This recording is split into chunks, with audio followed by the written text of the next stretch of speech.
On the wedding night of our commercial marriage, I knew my place and carried my blanket to the guest room to sleep. 2 minutes later, my furious CEO husband pushed the door open. "I'll give you 10 seconds to get back to the master bedroom." Wearing oversized slippers, I stood frozen in shock. I stood before the guest room door in the massive estate in Greenwich, Connecticut, my hands still trembling from the aftermath of the wedding reception that had ended less than 2 hours ago. Out in the courtyard, the decorative lights still blazed like a festival. The clinking of crystal glasses, the toasts, and the bursts of laughter still echoed in my head. My wedding didn't feel like a wedding. It felt like the launch of a corporate merger. I was merely a signed clause exchanged for the survival of my family's company. The bride was me. The groom was Carter Sterling, a man I had met exactly twice in a lawyer's conference room, with eyes as sharp as scalpel blades and a polite smile like a pane of cold glass. Everyone said I had hit the jackpot.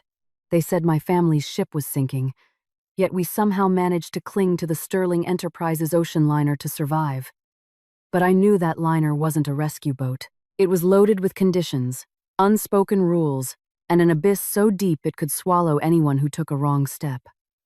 I took a deep breath and turned the doorknob. I had decided from the very beginning that I would sleep in the guest room. In a commercial marriage, the only thing I could do was maintain proper distance, not trespassing into the space in his heart that already belonged to someone else. The master bedroom.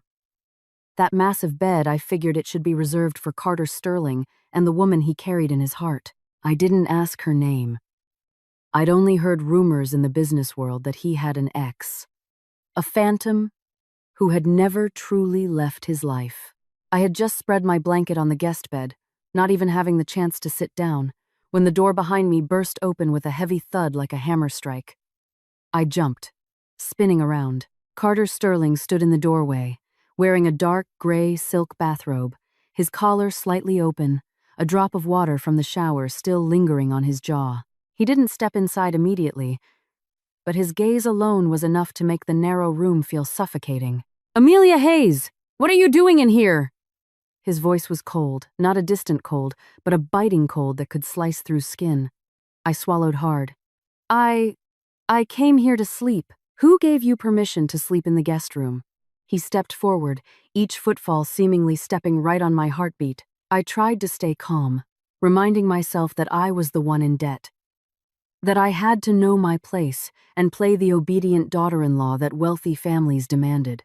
I forced a stiff smile. "Ours is a contract marriage. I know my boundaries, and I won't bother you. Don't worry." Carter looked as if he had just heard a joke. He let out a dry laugh and suddenly grabbed my wrist, his grip so strong it felt like my bones were being crushed. "Are you trying to remind me? Or are you just playing the saint?" My eyes watered from the pain. "No, I didn't mean that." He didn't let go. "I'll count to 3. Grab your blanket and get back to the master bedroom." I froze. Why? I was giving him space. I was avoiding trouble. I was opting out of a war that wasn't mine to fight. Yet he was furious, as if I had committed a crime. But before I could even open my mouth, he started counting. His deep, sharp tone left no room for negotiation. 1. I looked at my gripped wrist, the pain reminding me I had no right to choose. 2. I panicked. Carter Sterling wasn't the type to make empty threats. I didn't know what the consequences of 3 would be, but I knew for sure they wouldn't be pleasant. I hastily grabbed my blanket and practically fled the guest room, walking back to the master suite like a student sent to the principal's office. The master bedroom was so huge it felt empty, lit by soft ambient lighting, smelling of fresh mahogany and a faint trace of men's cologne. I threw my blanket onto the long velvet sofa by the window and curled up in the corner, trying to shrink myself, trying to become an unobtrusive decoration. Carter walked in after me, closed the door, and locked it. He looked at me on the sofa, his brow furrowing as if looking at an eyesore. "Who told you to sleep on the sofa?" I stammered. "Then, I'll put a mattress on the floor." His face darkened. He didn't answer. A second later, he strode over and scooped me up into his arms. I let out a soft gasp of panic, my arms reflexively wrapping around his neck. His chest was hot, his heartbeat drumming directly into my ear, making my face burn as if someone had splashed boiling water on me. He dropped me onto the bed, not gently, but not brutally either. Then he planted both hands on either side of me, his body hovering over mine, blocking all my escape routes. The distance was so close I could hear his breathing, smelling his cedar body wash mixed with the faint scent of champagne from the reception. "Listen to me," Carter said, every word as heavy as a hammered nail. "From this second on, you are Mrs. Sterling. You are the mistress of this house. This bed is split in two. You sleep on your side. Don't try to be clever and run around with your blanket. I don't want to see it." I was dumbfounded. This wasn't the script I had imagined. I thought he would ignore me, or worse, treat me like a pawn. But forcing me to sleep here, using words like mistress and Mrs. Sterling, felt almost like a declaration of ownership. I didn't know if it was kindness or just the cold principles of a man used to controlling everything. The next morning, I was awakened by the continuous buzzing of a cell phone. I opened my eyes and felt as if a bucket of ice water had been dumped over me. I was curled up in Carter's arms. His arm was wrapped around my waist like an iron bar, my face pressed against his warm chest, my ear catching his steady heartbeat. I was petrified. I had been awake almost all night from stress, yet in my sleep, I had unconsciously crawled against him. The phone kept vibrating. Carter opened his eyes too. His gaze was frighteningly alert, not at all like someone who had just woken up. He glanced down at the arm holding me and raised an eyebrow very slightly. I hastily tried to pull away. "Don't move," he said in a gravelly voice. Not only did he not let go, but he pulled me closer. He reached out to grab the phone from the nightstand. Looking at the screen, I clearly saw his expression change, growing as cold as gathering storm clouds. "Hello." The woman's voice on the other end was soft and thin, intentionally trembling. "Carter, I'm in so much pain. I heard you got married. Is it true? How could you?" I didn't need to hear her name to know who it was. A woman who had the right to call him by his first name early in the morning, who could cry, who could blame him, who could make his eyes waver in a single second. I closed my eyes, pretending to be asleep. But inside, I felt freezing cold, as if plunged into icy water.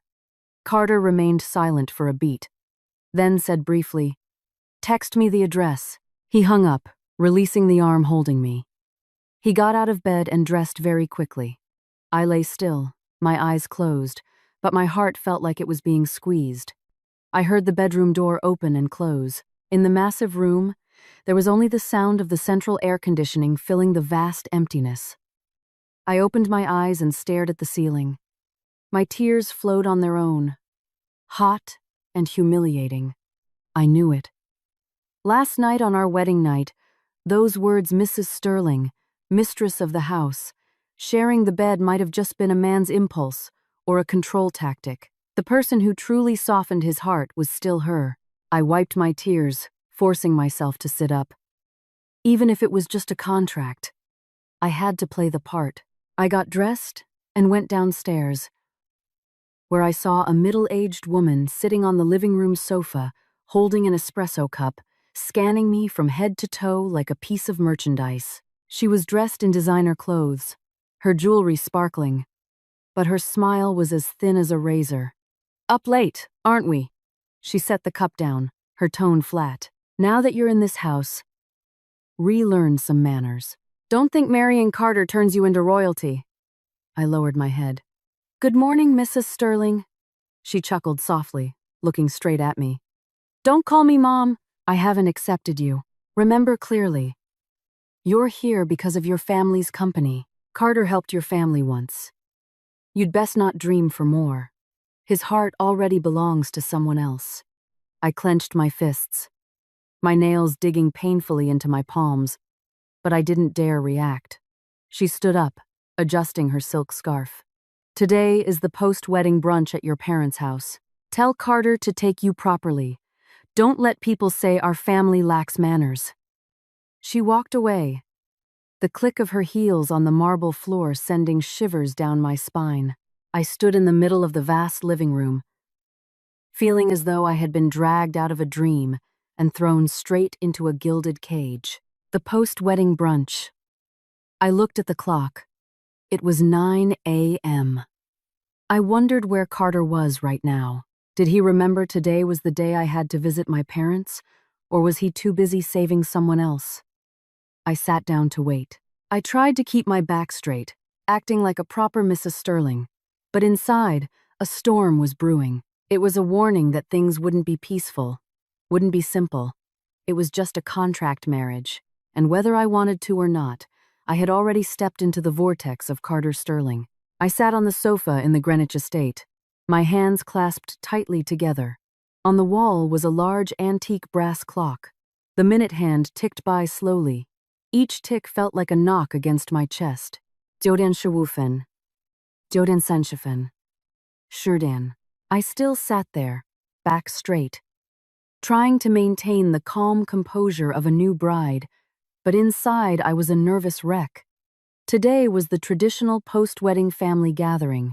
It wasn't a huge formal event, but it was a matter of pride for both families. My parents had been preparing since early morning. I knew my mom was probably cooking a massive feast. My dad had likely invited our closest relatives in Queens to come over. But Carter, he still wasn't back. I knew where he was, or more accurately, I could guess. The soft, wounded kitten voice from the early morning phone call echoed in my head. "Carter, I'm in so much pain." Just one sentence. And he had left the house immediately. I looked down at my hands. The diamond wedding band on my ring finger was dazzling, but strangely, I didn't feel any warmth from it. It felt more like a shackle. Just then, my phone buzzed. It was Mom. I took a deep breath and answered. "Hi, Mom." Her voice came through, a bit anxious. "Amelia, honey, have you and Carter left yet? Your dad and your uncles are waiting." I looked out at the massive driveway. There was no sign of his familiar Maybach. I tried to keep my voice normal. "Yes. We're leaving soon, Mom. He had a minor emergency at the firm, so we're running a bit late." On the other end, Mom immediately said, "Oh, that's fine, honey. Work is important.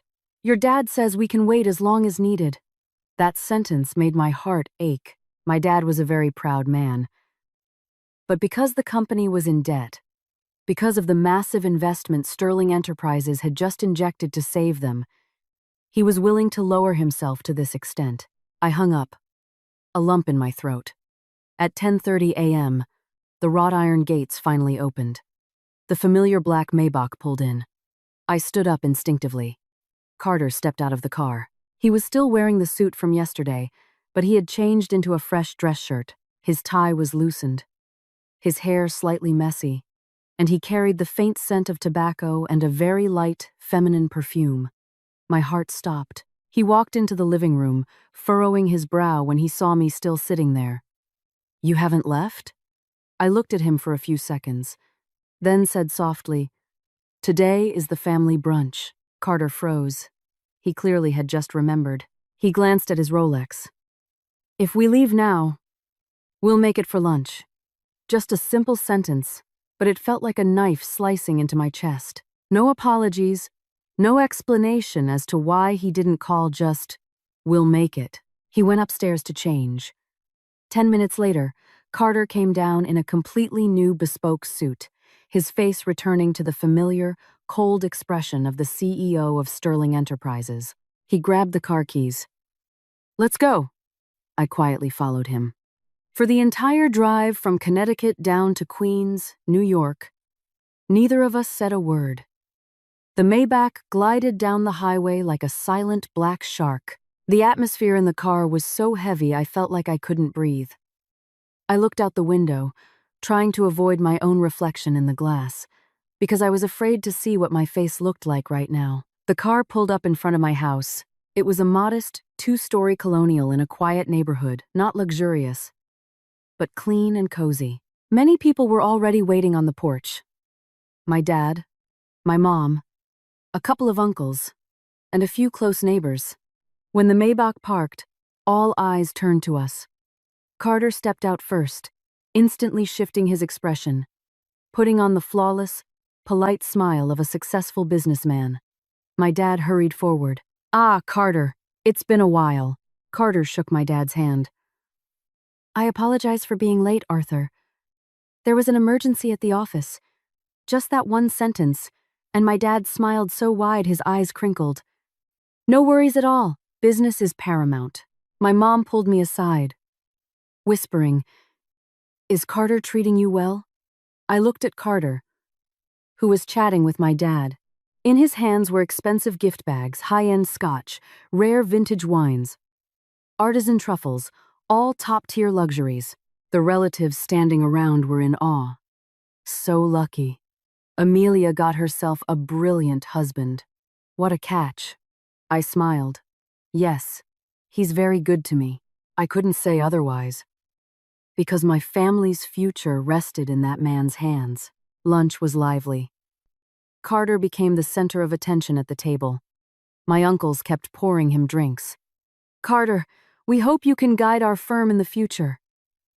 Amelia has been a sweet girl since she was little. Please take good care of her." Carter answered tactfully, not promising too much but not making anyone lose face either. He was like a professional actor playing the perfect son-in-law. Only I knew it was just an act. That afternoon, as we prepared to leave, my dad walked Carter all the way to the gate.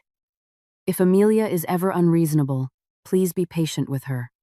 Carter nodded slightly. "Don't worry, Dad." The word dad slipped out naturally, but I knew it was just polite nomenclature. The car pulled away from the suburban street. I turned to look back. My parents were still standing at the gate, waving until the car disappeared. My heart felt incredibly heavy. After driving for a while, Carter suddenly spoke. "Forget about last night." I turned to look at him. "What do you mean?" He kept his eyes on the road. The things I said, I understood. He was referring to what he said on our wedding night. "You are the mistress of this house." I let out a light chuckle. Okay, just one word, but inside, it felt like something had shattered. Perhaps from the beginning, I shouldn't have expected anything. This marriage was just a contract, nothing more, nothing less. If you are enjoying this story, please take a moment to like and subscribe to our channel to support us. We wish all our listeners health and peace. The Maybach drove smoothly, like gliding on water. I sat in the passenger seat, staring out the window as the trees along the highway retreated behind us. The afternoon traffic toward Connecticut was noisy and crowded. But inside the car, it was so quiet I could hear my own heartbeat. After Carter's command, "Forget about last night," we didn't speak another word. I understood his meaning. He wanted me to forget his words from the wedding night, to forget him pulling me onto the bed, declaring me the mistress of the house, to forget that he held me all night, forget it all. Just remember we were husband and wife on paper. That was it. The car stopped in front of the Sterling estate. Carter got out first. He didn't wait for me, nor did he look back. I slowly followed. Entering the living room, I saw my mother-in-law, Eleanor, sitting on the sofa reading a Vogue magazine. She looked up at us, her gaze lingering on me for a few seconds before shifting to Carter. "Done with the family visit?" Carter nodded. "Yes." She placed the magazine on the coffee table, her tone flat. "Must have been a joyous occasion over there." I couldn't tell if she was being genuine or sarcastic. Carter didn't answer her comment, merely stating briefly, "I'm going up to my study." He walked straight upstairs. I stood in the living room, feeling like a spare part. Eleanor looked at me for a moment, then said, I sat down opposite her. She poured a cup of Earl Grey and pushed it toward me. "Do you know why Carter agreed to marry you?" I subtly clenched my hands. "Yes, because of my father's company." She smiled faintly. "Correct. But that's not the only reason." I looked up. She met my gaze with utter calm. "Carter is a hard man to read, but I know my son. He's not the type to take a wife purely for a contract." I didn't know how to respond. She took a sip of tea and continued, "But don't overthink it. He still holds someone else in his heart." I lowered my head. "I understand." She nodded slightly. "Good. With that?" She stood up. I won't stop you from being a daughter-in-law in this house. But remember one thing. She paused at the foot of the stairs. Don't hope for too much. The higher your hopes, the harder the fall. I sat in silence long after she disappeared. Those words were like a very thin blade, yet they cut incredibly deep. That evening, Carter didn't come down for dinner. I sat alone in the massive dining room. There were 6 gourmet dishes on the table, but I only managed a few bites. Thomas, the estate manager, stood nearby, looking slightly sympathetic. Madam, please eat a little more. I smiled weakly. It's all right, Thomas. I'm full. In truth, I wasn't full at all. I just had no appetite. Night fell quickly, and the sprawling mansion settled into a deep quiet. I went up to the master bedroom. The large bed was still half empty. I lay on the right side, the exact spot I had slept on our wedding night. The left side was Carter's, but he wasn't coming back tonight. I stared at the ceiling for a long time, eventually drifting off to sleep without realizing it. In the middle of the night, I was woken by the sound of the door opening. Carter was back, a faint scent of alcohol trailing in the air. He turned on the bedside lamp to its lowest setting, assuming I was asleep. I kept my eyes closed, pretending ignorance. He took off his suit jacket, untied his tie, and lay down on the other side of the bed.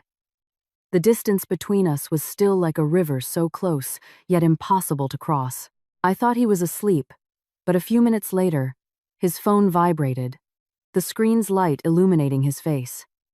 I cracked an eye open. The screen displayed the name, Chloe. He opened the message, and I clearly saw the text, Carter, thank you for today. I feel much better because of you. Did you make it home? A moment later, Carter typed back, I'm home. The other side immediately replied, good night. Attached was a small heart emoji. Carter stared at the screen for a few seconds, then locked the phone without replying further. But what hurt me the most was the very faint smile at the corner of his lips at that moment. I turned my face the other way, forcing myself to go back to sleep. But inside, it felt like someone was stabbing me with a needle, one agonizing prick at a time. It turned out that even if I lay in the same bed with him, I still wasn't the person he thought of before falling asleep. In the days that followed, our lives became very strange. We lived in the same house, slept in the same bed, but barely spoke. Carter was incredibly busy. He left early in the morning and often didn't return until late at night. Sometimes, he came back very late, still carrying the scent of alcohol and women's perfume. I didn't ask. I had no right to ask. During the day, I usually went to my father's firm in Queens to help out. Even though Sterling Enterprises had injected capital to save the company, the situation remained dire. One afternoon, while I was reviewing ledgers in the accounting office, my phone rang. It was Mom. Her voice was shaking. Amelia, where are you? My chest tightened. I'm at the office. What's wrong, Mom? My mom choked back a sob. Your dad. He was beaten up. I shot to my feet. What? He's at Mount Sinai Hospital. Get here fast. I practically ran out of the building. When I arrived at the hospital, I saw my dad lying in a bed, his head wrapped in white bandages, his arm in a cast. My mom sat beside him, her eyes red from crying. I asked, trembling. What happened? Mom wiped her tears. It's the commercial lot in New Jersey that our firm just won the bid for. I instantly remembered it was our company's most crucial project right now. Mom continued through her hiccups. Another corporation wanted that land. They came looking for trouble and assaulted your father. I clenched my fists. Which corporation? She whispered. Vanguard Holdings. I froze. Vanguard Holdings was a massive real estate conglomerate. Rumor had it their CEO was ruthless, and no one dared cross him. I looked at my dad lying motionless on the bed, and only one thought remained in my head. The only person who could help us right now was Carter Sterling, but what right did I have to ask him? Our marriage was a transaction. He had saved my family's company once. How could I have the face to beg for more? I stood in the hospital corridor for a long time, eventually unlocking my phone. I tapped Carter's name, my hands shaking so badly I almost dropped the device. It rang for a long time before he finally picked up. His voice was cold and brief. "What is it?" I took a deep breath. "Carter. My dad was assaulted." The other end went silent for a few seconds. I recounted everything. Finally, I asked softly, "Can you help me?" The silence grew terrifying. Every passing second felt like an eternity. Just as I was on the brink of despair, Carter finally spoke. "Which hospital?" I immediately gave him the address.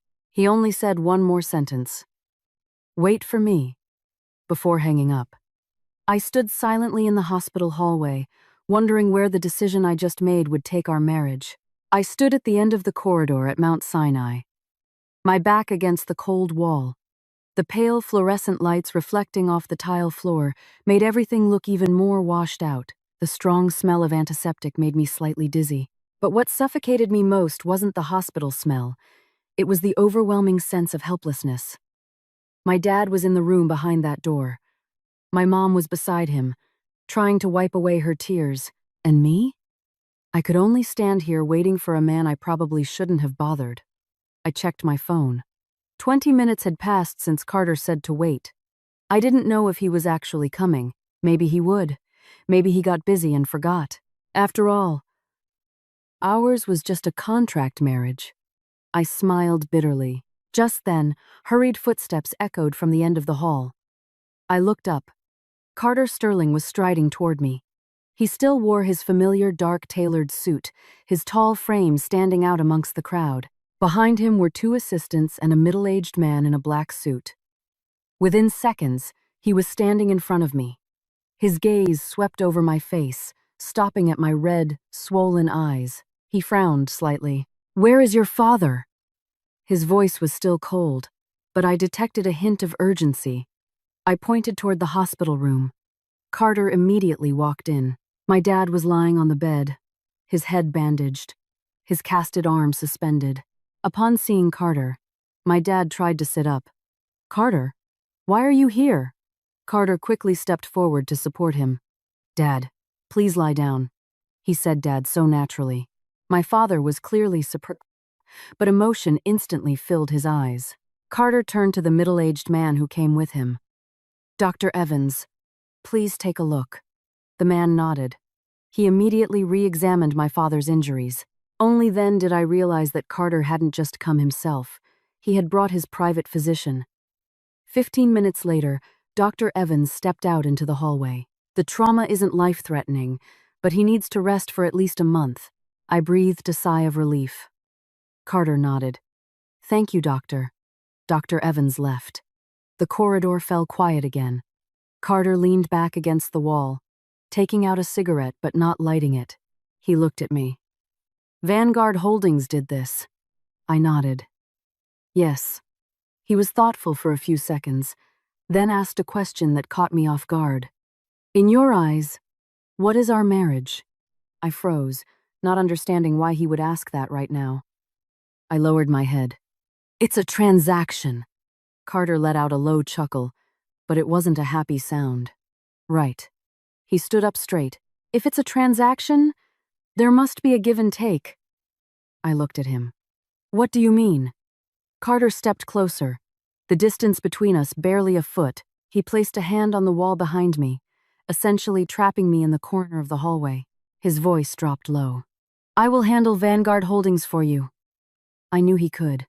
With the power of Sterling Enterprises, it wouldn't be too difficult. "But what do you want?" Carter looked straight into my eyes. His gaze was so deep I couldn't guess what he was thinking. After a long moment, he said slowly, "I want you to willingly be my wife." My heart skipped a beat. "I'm already your wife." Carter shook his head. "I don't mean on paper." He reached out, his cold fingers gently touching my cheek. "I want you to belong to me." I stiffened, not because the words were romantic, but because they sounded more like a command. Only one thought ran through my mind. Maybe he just wanted to see how low I would demean myself for my family. I closed my eyes for a few seconds, then opened them. "Okay, Carter clearly didn't expect me to answer so quickly. A flicker of surprise crossed his eyes. I said softly, "As long as you help my dad, I agree." Carter stood perfectly still.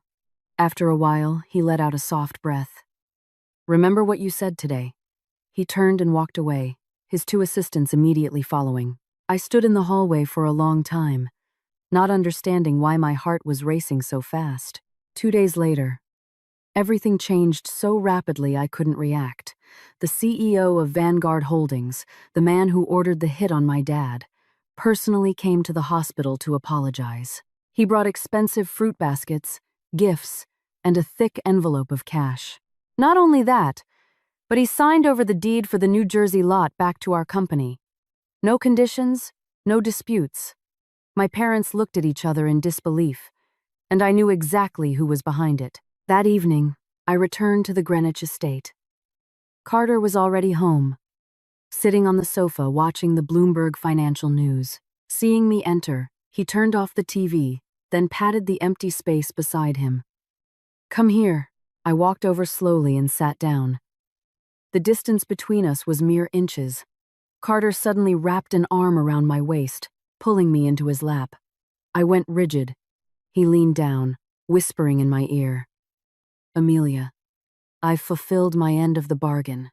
His breath was burning hot against my ear. "Now it's your turn." My heart pounded so hard I thought it would burst. I turned my head. Our lips were so close I could feel his breath. I knew what I was doing. I knew I was stepping onto a path of no return. But I closed my eyes and kissed him first. Carter's body instantly tensed. A second later, he gripped the back of my neck. The kiss deepened, becoming much more forceful, tasting of fine scotch, tobacco, and sheer possessiveness. I could barely breathe. When he finally let me go, my head was spinning. Carter stared at me for a long time, his eyes darkening. Moved to the left side of the bed, I was bewildered. "I'm already sleeping in the room." He shook his head. "I mean sleep right next to me." That night, for the first time, I slept less than a hand's width away from Carter. I didn't dare move. The scent of his body wash lingered in the air. In the dark room, Carter suddenly turned to face me. "Am I that terrifying?" I gave a tiny nod. He stayed silent for a few seconds, then a large, warm, firm hand grasped mine. "Go to sleep." I didn't know why, but that night was the first time since the wedding that I slept soundly. But I didn't know this peace would only last a few days, because someone was about to return a woman who could completely alter Carter. Her name was Chloe Vance. The following days passed strangely.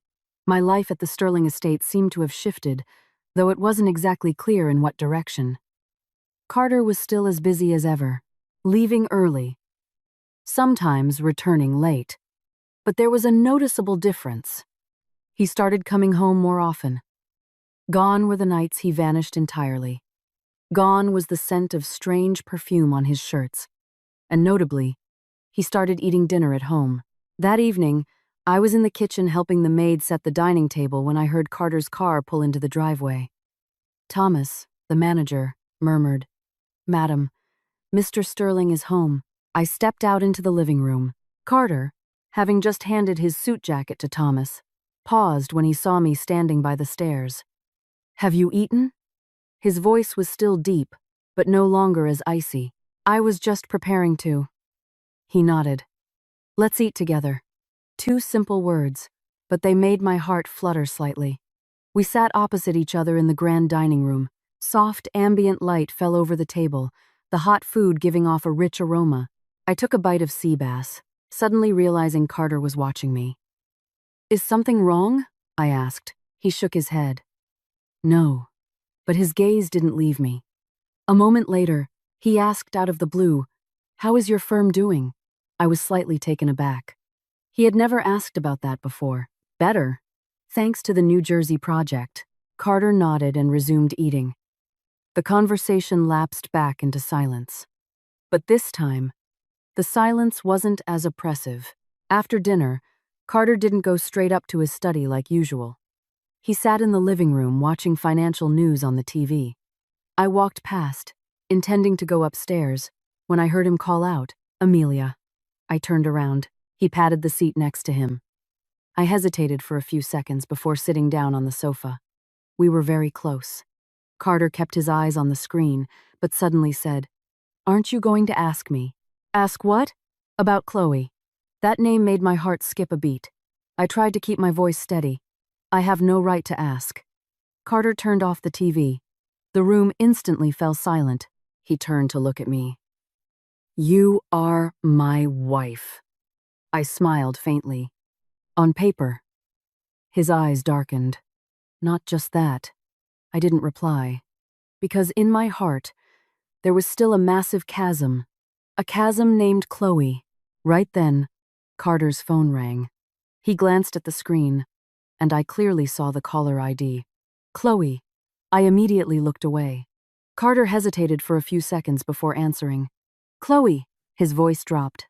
On the other end, the woman's voice sounded frail.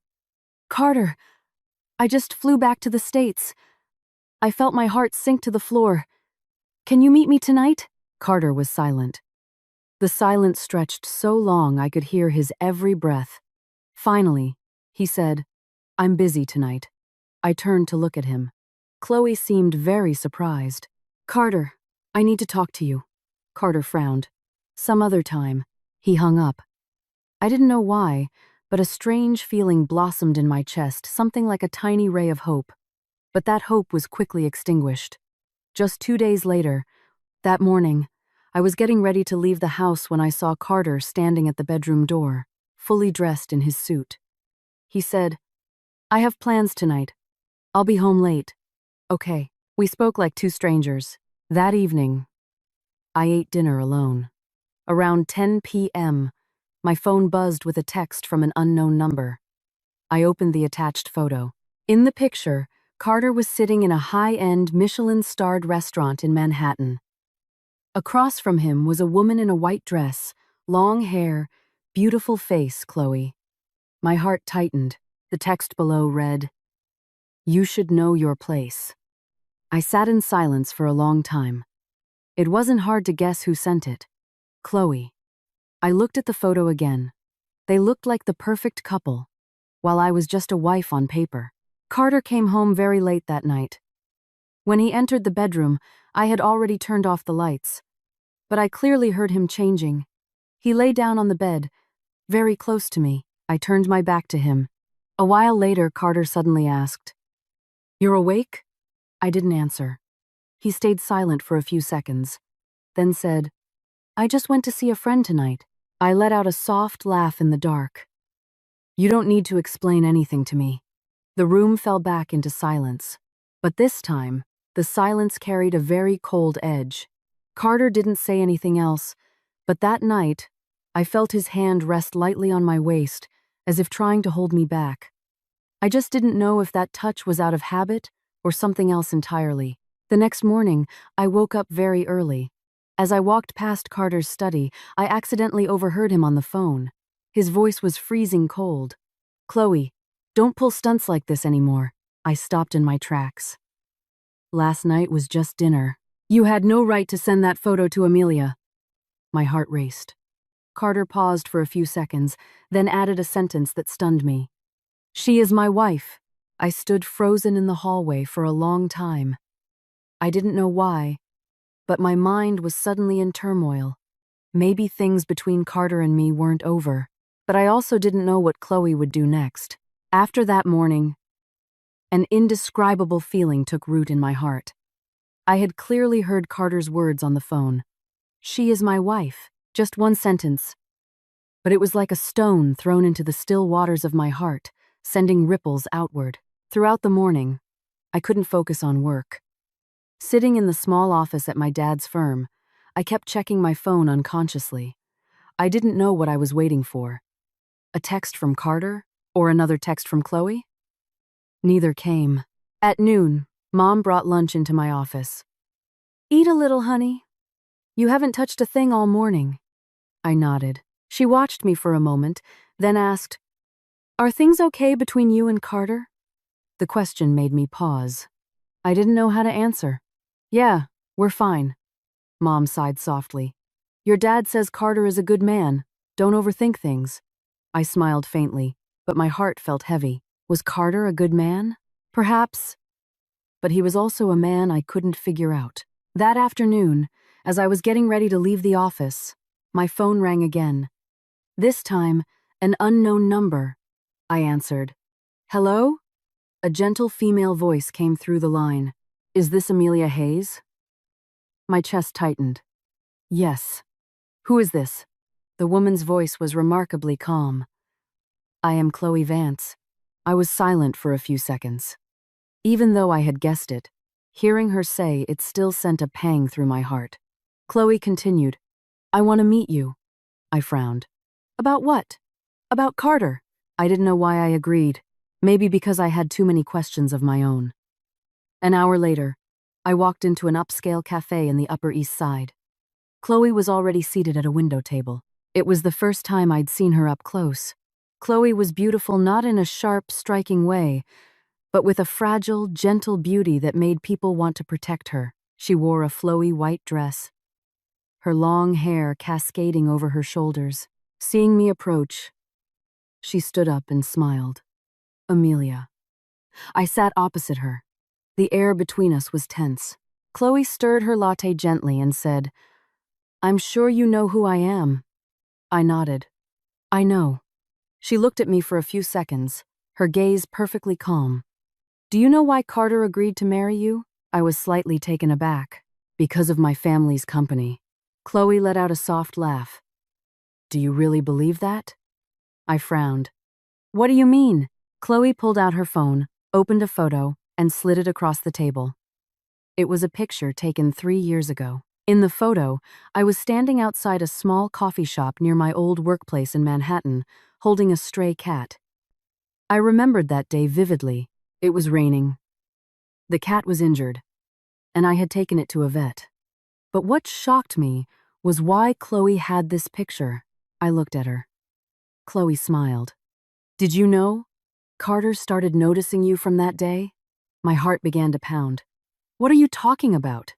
Chloe shrugged. 3 years ago, Carter frequented that cafe for client meetings. He saw you that day. I didn't know whether to believe it or not. Chloe continued. From that day on, he started looking into you. I shook my head. Impossible. Chloe smiled faintly.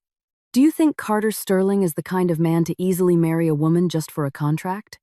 I didn't answer, because I had asked myself that very same question. Chloe looked me dead in the eye. He likes you.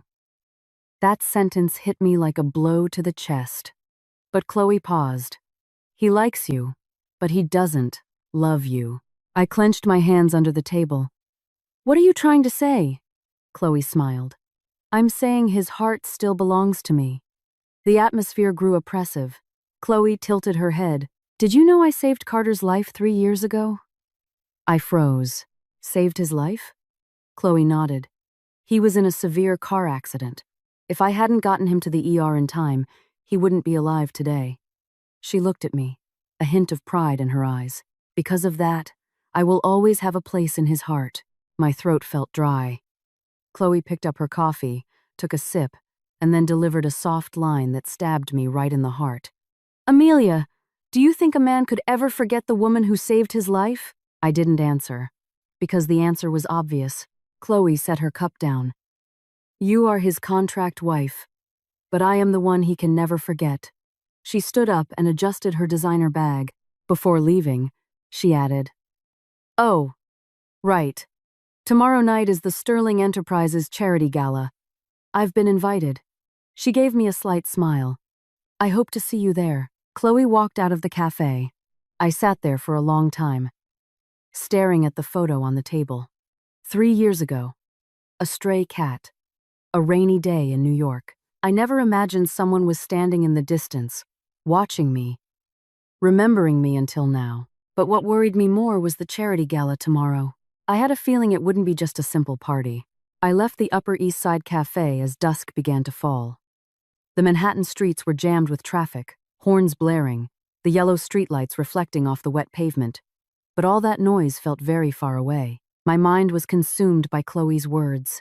He likes you, but he doesn't love you. I will always have a place in his heart.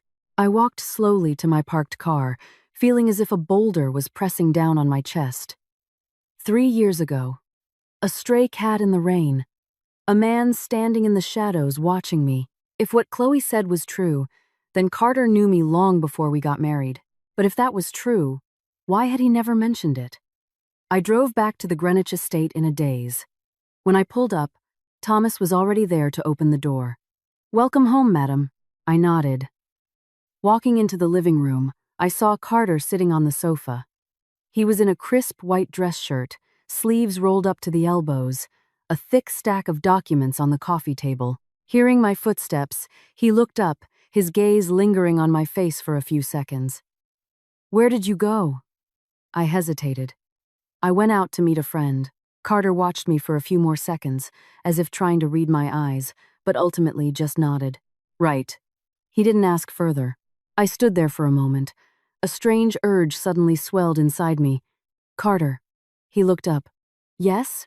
I hesitated for a few seconds before asking, "Did we ever cross paths before we got married?" The question made Carter freeze. His eyes darkened for a split second, so fast that if I hadn't been paying close attention, I would have missed it. He closed the file in front of him. "Why do you ask?" I looked at him. "Just curious." Carter was silent for a few seconds, then said very calmly, "No." His answer made my heart sink. So either Chloe was lying, or Carter didn't want to tell me the truth. I didn't push it. I just nodded and headed upstairs. Behind me, Carter remained seated on the sofa. I could feel his gaze following me for a long time. I woke up quite late the next morning. When I went down to the dining room, Carter was already getting ready for work. He was standing by the door, adjusting his tie. Seeing me, he said, "There's a gala tonight." I nodded. Carter frowned slightly. "Who told you?" I looked at him for a second. "I heard people talking." He paused. "Get ready to come with me." I was a bit surprised. "I have to go?" Carter raised an eyebrow. "You are my wife." Just one simple sentence, but I didn't know how to react. That afternoon, a stylist hired by Sterling Enterprises arrived at the estate. She brought racks of evening gowns. Glittering, luxurious dresses I had never imagined wearing. After nearly an hour of fittings, she finally selected a deep, navy blue gown. It hugged my figure, featured a slight off-the-shoulder neckline, and was both elegant and alluring. When I stepped out of the dressing room, Carter was waiting in the hallway. He looked at me, his gaze lingering a few seconds longer than normal.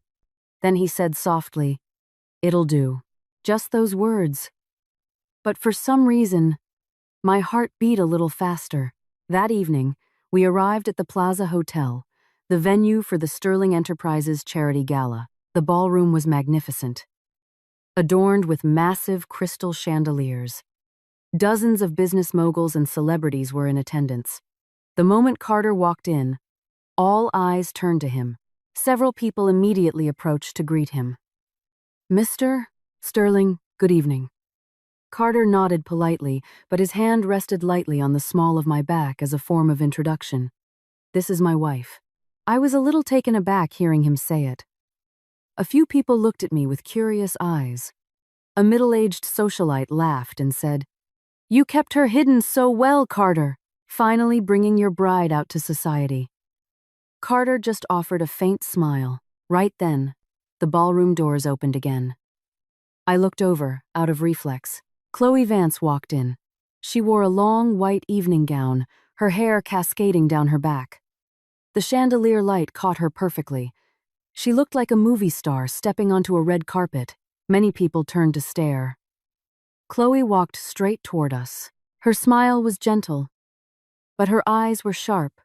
"Carter." Her Vodafone. Her voice was soft. Carter gave a curt nod. "Chloe." Chloe turned to me. "Amelia." I offered a polite, social smile. "Hello." The air between the three of us became incredibly strange. Chloe chuckled softly. "Carter and I go way back." She looked at him with profound intimacy. "I assume you already know." Before I could answer, a waiter walked past. Chloe suddenly stumbled, and the glass of red wine in her hand spilled directly onto my dress. The dark red wine bloomed across the navy blue silk. Gasps erupted from the surrounding crowd. Chloe hastily gasped, "Oh my God, I am so sorry."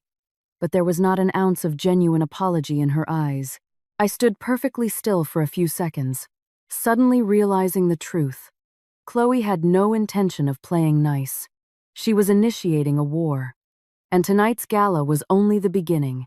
The red wine soaked into my navy blue gown, spreading rapidly like a slashed wound laid bare in front of a crowd. The ballroom fell dead silent for a few seconds. Every pair of eyes was glued to me and Chloe. Chloe covered her mouth, her face a mask of regret, but a flicker of triumph danced in her eyes. "Oh, I am truly so sorry, Amelia." My hand slipped. Her voice was soft, but every word was calculated. I looked down at the expensive silk absorbing the stain. I understood immediately. This wasn't an accident. This was a performance. Whispers began to ripple through the crowd. Such a gorgeous dress ruined. Wonder if it was on purpose. Chloe took a half step closer, lowering her voice so only we could hear. "See? In places like this, one little slip and you lose all your dignity." I looked up, meeting her eyes directly. I felt surprisingly calm, but before I could speak, a warm hand clamped onto my shoulder. Carter stepped forward. He looked at the wine stain, his eyes instantly turning to ice. "What happened?" Chloe immediately changed her expression, her voice trembling weakly. "Carter." My hand slipped. "I swear I didn't mean to." Carter ignored her. He stripped off his custom tuxedo jacket and gently draped it over my shoulders to cover the stain. Then he turned to Chloe, his gaze steady but so freezing it made the air hard to breathe. "Your hand slipped." Chloe nodded, her voice quivering. "I really didn't mean it." Carter stared at her for a few seconds, then said slowly, "If your hands are that slippery, it's best you don't hold a glass next time." The entire ballroom went dead silent. Chloe stood frozen.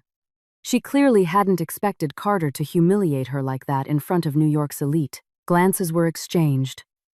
Perceptions shifted instantly. I looked at Carter. His gaze softened when he looked back at me. "Go change." I gave a small nod. He led me out of the ballroom, straight toward the VIP lounge. As soon as the door clicked shut, I let out a breath. Carter looked at me. "Are you all right?" I shook my head. "I'm fine." He was silent for a moment before saying, "Chloe did it on purpose." I was slightly surprised he was so blunt. "I know." Carter looked at me, his eyes dark and deep. "Next time something like this happens." He paused. "You don't have to hold back." I let out a soft laugh. In a crowded room like that, what could I possibly do? Carter stared at me for a long time before saying, "You have me." Just 3 words, but they made my heart flutter wildly. After changing into a backup dress, I returned to the ballroom with Carter. Chloe had vanished from the crowd. The gala continued as if nothing had happened, but the way people looked at me had changed. Some were curious, some respectful, some jealous. When we finally returned to the Greenwich estate that night, it was nearly 11 p.m. I kicked off my heels and stepped into the living room, only to hear Carter call my name. "Amelia." I turned around. "Yes?" He was standing by the window, the ambient light casting shadows across his face, making him look even more stoic than usual. "I spoke with Chloe." I froze. "What did you say?" Carter looked at me. "I told her not to seek you out anymore." My heart sped up. "Did she agree?" Carter smiled faintly. "No." He took a step toward me, "But she understands the warning." I looked at him, speechless. After a long moment, I finally spoke. "Carter." He met my eyes. "Can I ask you something?" "Go ahead." I hesitated for a few seconds. "Did you really never meet me before we got married?" Carter's eyes locked up for a fraction of a second, but he quickly regained his composure. "Why do you keep asking that?" I shook my head. "Never mind." He stared at me a few seconds longer but didn't press the issue. I lay in bed that night, unable to sleep. Chloe's words from the cafe kept echoing in my head. 3 years ago, a girl feeding a stray cat. A man standing in the shadows watching. I rolled over and saw that Carter wasn't asleep either. He was staring at the ceiling. "You're still awake?" He turned to look at me. "So are you." We lay in silence for a while. Then, very softly, he said, "Amelia." "Yeah? Do you believe in fate?" I thought for a moment. "I don't know." Carter looked at me, his eyes so deep I couldn't decipher them. Some things aren't just coincidences. Before I could ask what he meant, he rolled over. "Go to sleep."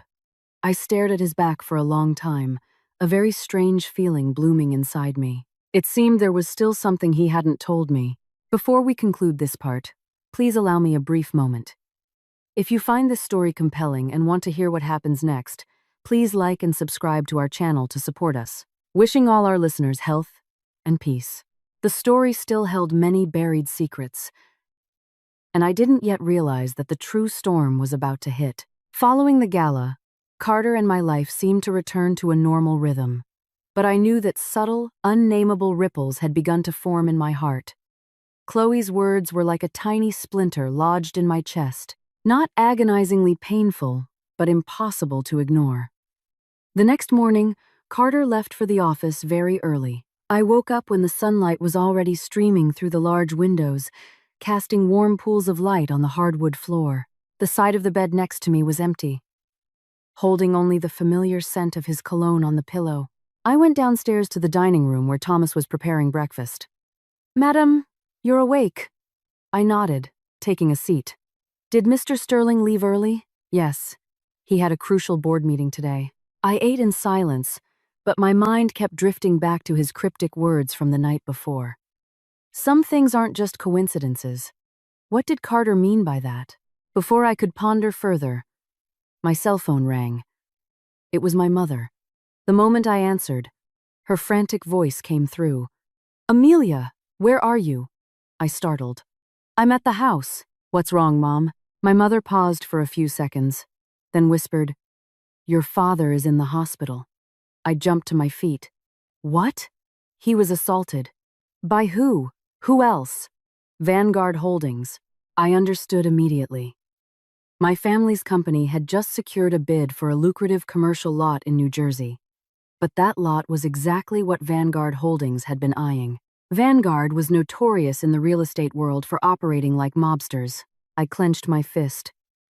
"Did you call the cops?" Mom shook her head. "Yes, but they said it's hard to prove." I stood there for a long time.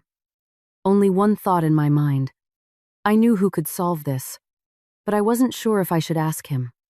My marriage to Carter was just an arrangement. He had already bailed out my family financially. What right did I have to demand more?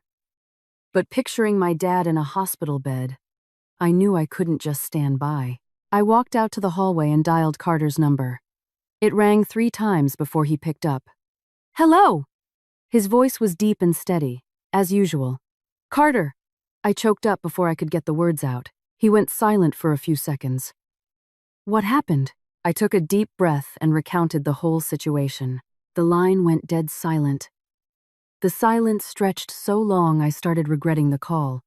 Just as I was about to say, "Never mind," Carter spoke. "Which hospital?" I gave him the address. He simply said, "Stay there and wait for me." About 40 minutes later, Carter appeared in the hospital corridor. He was in a black suit, flanked by 2 assistants. The moment he arrived, the atmosphere shifted. My mom stood up instantly. "Carter." Carter gave a polite nod. "Is Arthur inside?" I led him into the room. Seeing Carter, my dad tried to sit up. "Mr. Sterling." Carter walked over. "Please, Dad, lie back down." He inspected the bandages on my father's head, his eyes turning frigid. He turned to me. "Let's step outside." We walked into the hallway. Carter leaned against the wall, pulling out a cigarette but not lighting it. "Vanguard Holdings men." I nodded. "Yes." He looked at me for a few seconds. "The man pulling the strings is Richard Thorne." I gave a small nod. I knew Richard Thorne was a ruthless figure in the corporate world. No one wanted to cross him. Carter looked at me for a long time before asking a question that made me freeze. Amelia, what do you think our marriage is? I didn't understand why he was asking this now, but I answered honestly. A transaction. Carter let out a low laugh, though it was impossible to tell if he was amused or bitter. If it's a transaction, there must be a give and take. He stepped closer to me. You want my help? I looked at him. Yes. He leaned down, his voice a low rumble. Then what are you offering in return? I stiffened. After a long moment, I asked, what do you want? Carter looked straight into my eyes, his gaze so profound it made my heart race. I want you to willingly be my wife. I was stunned. We are already married. He shook his head. Not on paper. He reached out and gently touched my cheek. I want you to choose to be by my side. My heart pounded so hard it almost hurt. What kind of demand was this? I didn't understand. But I knew one thing. My father was lying in a hospital bed, and I had no right to refuse.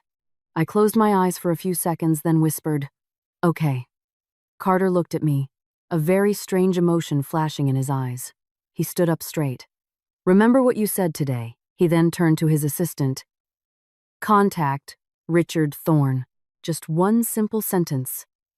But I knew the storm had begun, and from that moment on, my marriage with Carter entered an entirely different phase. After leaving the hospital that day, Carter didn't say another word about Richard Thorne, but I knew he had already mobilized. Just 2 days later, news swept through Wall Street. Vanguard Holdings was suddenly hit with a massive, comprehensive SEC and tax audit. Several of their construction sites were shut down due to permit violations, and their stock plummeted. Insiders knew exactly what this was. This was no coincidence. I stood by the floor-to-ceiling windows of Carter's office at Sterling Enterprises, looking down at the bustling Manhattan traffic, still in shock. Since that day, Carter had brought me to work with him, officially as his assistant, but practically just to keep me in his line of sight. On my first day at Sterling HQ, I felt the curious stares of countless employees. Staff lining the hallways greeted us while sneaking peeks at me. I heard whispers. That's the CEO's wife. I heard it was a corporate merger marriage, but he treats her like gold. I pretended not to hear, but stepping into the CEO's suite still made me nervous. Carter was sitting behind his massive desk. He looked up at me. Sit. I looked at a smaller desk set up barely 6 feet from his. Is this my spot? He nodded. From now on, you work here. I was surprised. But I don't know how to do any of this. Carter chuckled softly. If you don't know, learn. He stood up, walked over, and dropped a thick stack of binders on my desk. Read these first. I stared at the massive pile of documents, my head spinning. Are these project contracts? Yes, I sighed. Carter, I only studied finance. I know nothing about project management. He leaned against my desk, crossing his arms. If you don't know, ask. But ask who? Carter pointed at himself. Ask me. I stared at him for a second, then laughed. You're the CEO. You don't have time to tutor a trainee. He looked at me, his expression suddenly completely serious. I have time for you. Just those few words, but they made my heart melt a little. Over the following days, I gradually got used to the corporate grind. Carter literally taught me step by step. Sometimes he was in a meeting, and I'd text him a question. He would reply instantly. Sometimes I'd struggle with a contract clause, and he'd pull up a chair next to mine to explain it. The distance between us began to shift. One afternoon, while I was reviewing financial reports, Carter's phone buzzed. He glanced at the screen, and I accidentally saw the name pop up. Chloe. Carter frowned. He didn't pick up. The phone buzzed again, and again. Finally, he powered it off. I pretended to keep reading my files, but an uncomfortable knot formed in my stomach. Chloe. I thought she'd vanished after the gala, but I was clearly too naive. That evening, as we were packing up to leave, His executive secretary rushed in. "Mr. Sterling, someone is here to see you." Carter frowned. "Who?" "Miss Chloe Vance." I looked up at Carter. He stood perfectly still for a few seconds before saying, "Send her in." Within minutes, the office door opened. Chloe walked in. She wore a simple black dress today, looking more exhausted than usual. But when she saw me sitting next to Carter, her eyes turned ice cold. "Carter." Her voice trembled slightly. Carter remained in his chair. "What is it?" Chloe stared at him for a few seconds. "Did you have to go that far?" I knew instantly she was talking about Vanguard Holdings. Carter didn't answer. Chloe took a step closer. "Do you realize how furious Richard Thorne is right now?" Carter smiled coldly. "I don't care." Chloe bit her lip. "You're doing this for her." She turned to look at me, her gaze sharp as a knife. I said nothing. Carter stood up. "Chloe!" His voice was freezing. "That's enough." Chloe gave a bitter laugh. "You're really going to war with Richard Thorne over a woman you just met?" Carter looked her dead in the eye. "You're wrong." He pulled me to my feet, his hand gently squeezing mine. "This isn't a woman I just met. This is my wife." The room went dead silent. Chloe stared at us. Her eyes were a mix of agony and sheer hatred. After a long moment, she let out a cold laugh. "Fine." She turned and walked to the door. Before leaving, she paused. "Carter!" He didn't reply. Chloe whispered, "You'll regret this." The door slammed shut, leaving the office in heavy silence. I turned to Carter. "Is she right?" He looked at me. "About what?" "Richard Thorne isn't going to let this go." Carter was quiet for a few seconds, then said very calmly, "He doesn't have the guts." I looked at him, still feeling a lingering sense of dread. For some reason, I couldn't shake the feeling that the real storm hadn't hit yet, and when it did, it might change everything forever. Following that confrontation with Chloe in the office, the atmosphere between me and Carter shifted. It wasn't cold, but rather a very strange quietness. That night, as we drove back to the Greenwich estate, Carter drove in silence. The streetlights flashed through the windows, casting shifting patterns of light and shadow across his face. I sat next to him, wanting to ask a dozen questions but ultimately swallowing them down. Just as the car pulled up to the estate gates, I unbuckled my seatbelt, and Carter finally spoke. "Amelia." I turned to him. "Yeah?" He kept his eyes looking straight ahead, hands resting on the steering wheel. "Are you scared?" The sudden question threw me off. "Scared of what?" "Richard Thorne." I stayed silent for a few seconds. If I said I wasn't scared, I'd be lying. The man was notorious for his ruthless tactics in the corporate world. More than a few people had been driven to bankruptcy by him. But looking at Carter, I shook my head. No. He turned to me, his eyes incredibly deep. "Why?" I gave a small smile. "Because you said he wouldn't dare." Carter stared at me for a long time, then let out a low laugh. "You trust me that much?" I shrugged. "I guess so." He didn't say anything else, but as we walked into the house, I noticed he held my hand tighter than usual. The days that followed were relatively peaceful. I continued working at Sterling Enterprises. At first, people gossiped behind my back, but eventually, they got used to my presence in the CEO's office. Carter stopped keeping his distance. Sometimes he openly brought me into high-level executive meetings. One morning, as I was reading a report, a secretary brought in coffee. She set my cup down and whispered with a smile, "Mrs. Sterling, the CEO has changed so much lately." I looked up. "Changed?" The secretary nodded. "He used to be so cold. Nobody dared make small talk with him." She smiled wider. "But since you arrived, he smiles a lot more." I felt my cheeks heat up. "Really?" "Really." She glanced toward Carter's desk. "I think he really, truly cares for you." I looked over at Carter.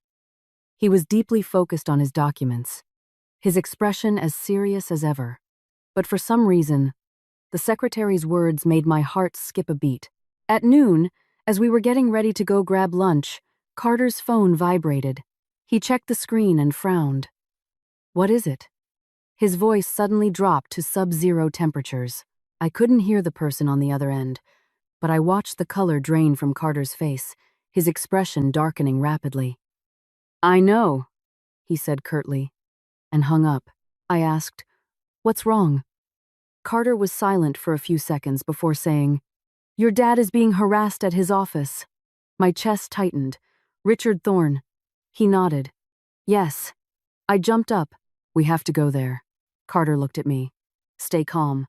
He put a hand on my shoulder, his gaze unwavering. "I told you, I will handle this." We rushed out of the building. An hour later, the Maybach pulled up to my family's company headquarters in Queens. A crowd had already gathered outside.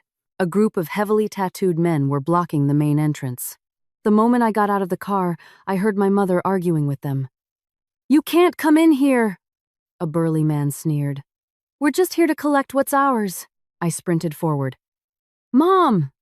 She turned, her eyes a mix of relief and panic. "Amelia! Don't come over here!" But I was already standing in front of the thugs. "What do you want?" The leader looked me up and down. "Who are you?" Before I could answer, a cold, deep voice echoed from behind me. "She is my wife." Everyone turned around.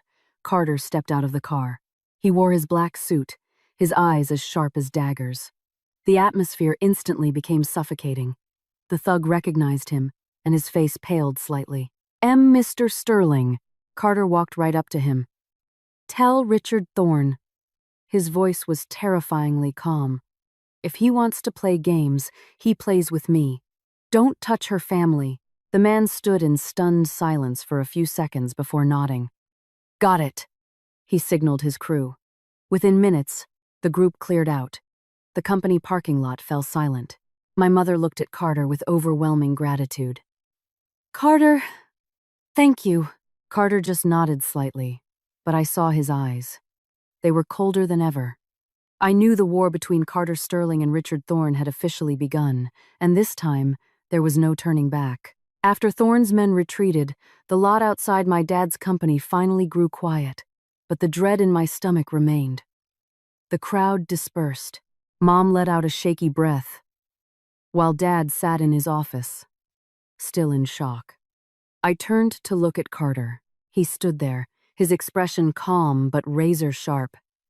It seemed what had just happened was nothing more than a minor nuisance to him. "Let's head back," he said. I nodded.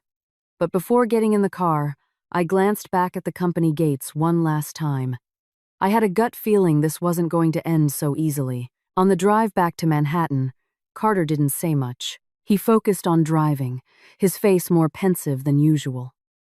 I sat beside him, my mind racing. Finally, I asked, "Are you really not worried?" Carter shot me a glance. "Worried about what?" "Richard Thorne." He let out a cold chuckle. "He's not the type to fight head-on." I frowned. "What do you mean?" Carter spoke slowly. "He'll use a different angle." Hearing that made my anxiety spike even higher. That night, just as we arrived back at the Greenwich estate, Carter's phone vibrated again. He checked it and frowned. "What is it?" I didn't hear what was said, but his face progressively darkened. "I'll be right there." He hung up. I asked, "What's going on?" Carter looked at me for a few seconds. "There's an issue at the firm. Stay home and rest." I immediately shook my head. "No." He frowned. "Amelia, I'm going with you." Carter stared at me for a few seconds, then finally sighed. "Fine." Half an hour later, we arrived at the Sterling Enterprises skyscraper. The entire executive floor was lit up. The senior leadership team was already assembled in the main boardroom. When I walked in, everyone stood up to greet Carter. The tension in the room was palpable. The CFO spoke first. "Mr. Sterling, the permits for the Horizon Hudson project were just revoked." I gasped. The Horizon Hudson project was Sterling Enterprises' biggest development of the year. If that project was halted, the financial blow would be catastrophic. Carter took his seat at the head of the table. He didn't look surprised. "The reasoning? The City Planning Commission claims there are irregularities in our legal filings," another executive chimed in. "But we double-checked everything. There are no errors. I realized instantly. Richard Thorne. Everyone in the room looked at me. Carter gave a curt nod. Correct, an executive said in frustration. Mr. Sterling. If this continues, we'll be backed into a corner. Carter sat in silence for a few seconds, then said perfectly calmly, then we don't let him continue. That sentence silenced the room. I looked at him, a very strange feeling rising in my chest. The man sitting before me wasn't just a successful CEO. He was a man accustomed to navigating through hurricanes. The meeting lasted until almost midnight. After everyone left, only Carter and I remained in the boardroom. I looked at him. What are you going to do? Carter stood by the window, looking out over the sleeping city. He turned back to me. Richard Thorne wants to drag us underwater. I'll drown him first. His tone was level, but I knew a real war had just started. The next few days were more intense than ever. News of the Horizon Hudson Project's suspension spread like wildfire through Wall Street. Analysts began questioning Sterling Enterprises' stability. The stock price started to dip. I watched Carter work almost non-stop. One night, he only slept for 2 hours. Late one evening, I walked into his home study. He was still at his computer, the glow of the monitor casting harsh shadows over his exhausted face. I set a mug of black coffee on his desk. You should get some rest. Carter looked up at me. He smiled faintly. Worried about me? I felt a bit shy. You're just working too much. He looked at me for a few seconds, then said softly, Amelia, yeah? What if I lose? The question caught me off guard. I never thought Carter Sterling would utter those words. I looked him straight in the eyes. You won't lose. Carter laughed softly. You have that much faith in me? I nodded. Yes. He stared at me for a long time. Then he whispered, Then I definitely can't lose. At that moment, I didn't realize the biggest storm had yet to arrive. And just a few days later, an incident occurred that shattered everything. 3 days after that tense board meeting, the pressure bearing down on Carter and Sterling Enterprises was visceral. Negative headlines dominated the financial news. Horizon Hudson Project flagged for violations. Sterling Enterprises faces imminent crisis. I knew those articles didn't just appear out of nowhere. Someone was pulling the strings, and that someone was undoubtedly Richard Thorne. That morning, I was reviewing documents in the office when my phone rang. It was my mother. The second I answered, her trembling voice pierced my ear. Amelia, where are you? I startled. I'm at the office. Mom, what's wrong? My mother took a ragged, shaky breath, as if trying to hold herself together. Your father. He's missing. I shot up from my chair, the heavy seat crashing backward. What did you say? He went out a few hours ago to meet a client and never came back. His cell goes straight to voicemail. Panic seized me. I'm coming right now. 10 minutes later, I burst into the executive conference room. Carter was in the middle of a meeting with several VPs. I was hyperventilating. Carter, my dad is missing. The room fell dead silent. Carter stood up immediately. The meeting was over. He pulled me out into the hallway. When did this happen? I repeated what my mom had just told me. Carter didn't say a word for a few seconds. His eyes went dark, his mind clearly racing. Finally, he murmured a single name. Thorne. I looked at him. You think it's him? Carter nodded. He's trying to force my hand. My heart pounded so hard it physically hurt. What do we do? Carter stared at me for a long moment before saying, First, we find out where your father is. We left the building immediately. In the car, Carter made rapid-fire phone calls. His voice was cold and commanding. I need all traffic cam footage near Arthur Hayes' office. Check every vehicle leaving the area since this morning. Ping the last known location of his cell. Watching him in that moment, I truly understood why the business world both respected and feared him. He was terrifyingly calm. 2 hours later, Carter's head of security called back. They found the footage. My dad's car had been intercepted on a quiet industrial road in Queens. He was dragged into an unmarked SUV. I gripped my phone. Do they know where they took him? The security chief replied. Looks like an abandoned warehouse district out in Red Hook, Brooklyn. Carter hung up. He turned to me. Amelia, yeah? Stay here. I immediately shook my head. No. It's too dangerous. I'm going with you. Carter stared at me for a long time, finally letting out a sigh. Fine. An hour later, our SUV pulled up to a massive, derelict shipping warehouse in Red Hook. The surrounding area was pitch black, illuminated only by a few flickering sodium lights. I stepped out of the car, my heart hammering against my ribs, feeling like it might explode. The rusted warehouse doors slid open. A man stood inside. I recognized him instantly. Richard Thorne. He looked to be in his late 50s, wearing a sharp dark suit, looking as relaxed as if he were waiting for a casual lunch meeting. Mr. Sterling, he drawled. Carter stepped forward. What do you want? Thorne sneered. You're a smart businessman, Carter. Why ask stupid questions? He clapped his hands. Two thugs dragged my father out from the shadows. His hands were bound. His face was chalky white. Dad! I lunged forward, but Carter threw an arm out, holding me back. Thorne looked at me, his eyes icy. Arthur's daughter? He smirked. Pretty. I clenched my fists. What do you want? Thorne turned his attention to Carter, the Horizon Hudson project. Carter said nothing. Thorne continued. You pull out of the project. Transfer full developmental rights to Vanguard. In exchange, I let him go. The air grew suffocatingly heavy. I looked at Carter. I knew exactly how vital the Horizon project was to Sterling Enterprises. Losing it meant an incalculable financial blow. Thorne watched us with sheer amusement. Make a choice, Carter. Money. Or a life. My hands were shaking uncontrollably. But before I could utter a word, Carter spoke. Done. I froze. Carter. He glanced at me, his face a mask of total calm. It's fine. Thorne burst out laughing. Mr. Sterling, a reasonable man as always. He signaled to his men.